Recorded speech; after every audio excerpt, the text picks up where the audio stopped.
Marriage and couple relations are a valued institution. Hello, I'm Dr. Patsy Phillips, a licensed marriage and family therapist. Yes, according to the Center for Disease Control, 6.8 out of 1,000 individuals are married. However, 3.4 of those relationships end in divorce. So you have a 50-50 chance. However, married relationships are more stable than cohabitation. The probability of a marriage ending in divorce or separation after 5 years is 20%. For cohabitation, the probability after 5 years is 49%.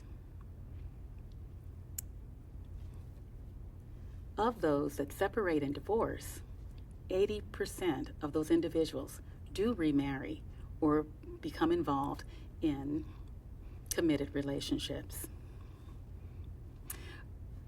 More and more couples are seeking couples counseling than ever before. There are some common reasons why families may become distressed. Some of the common reasons involve communication, difficulties with children, sexual relations, infidelity. Some of these problems can be categorized as relational.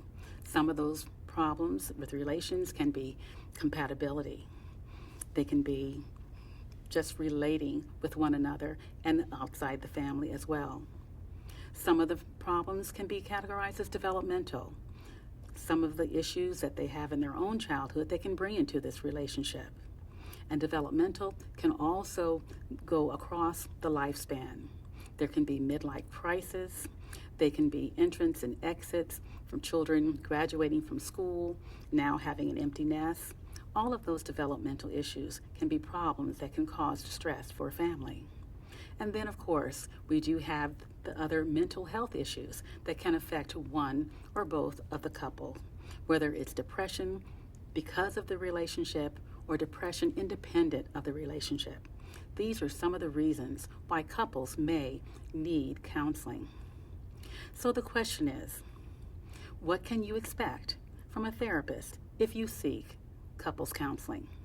Well, one of the first things that you can expect from the therapist is that they will share with you their philosophy and their beliefs about what helps couples be successful. They'll share their philosophies. That'll give you some indication of what you can expect. The therapist also has a particular role. Building rapport is something that all therapists want to do, but in a couple relationship, that is not enough. You can expect that therapist to really take responsibility and be committed to working with the couple around change.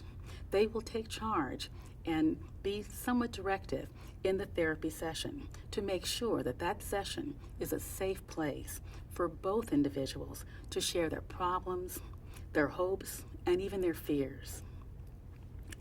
The therapist has a particular role, and that role sometimes is a mediator, but it's also one as an educator. You can say re-education. They'll take time to spend with that couple once the goals are identified, to develop instigations or things that the couple can actually do. They'll role model for the couple as well on ways to interact, ways to communicate in the session.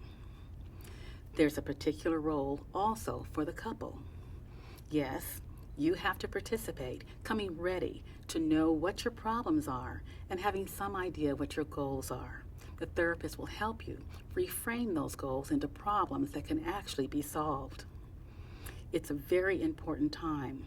It's so important that one of the commitments that we'd want you to make is to come to the session together and regularly. That's very important. It's also important that you participate actively in determining what your goals are and make a commitment. The therapist may provide instigations, but it's also important that you do not agree in session to do something that you really are not committed to doing. And when you make that commitment, it's important that outside of that session that you follow through. It's very important that you participate in the evaluation process as well. Well, you can say that couples counseling is like a roadmap. There are 4 major phases. The first phase is gathering information, providing data for the therapist so they can make a very good treatment plan for you. That's the first phase. The second phase is goal definition, really defining what the goals are. And your participation in that is very important.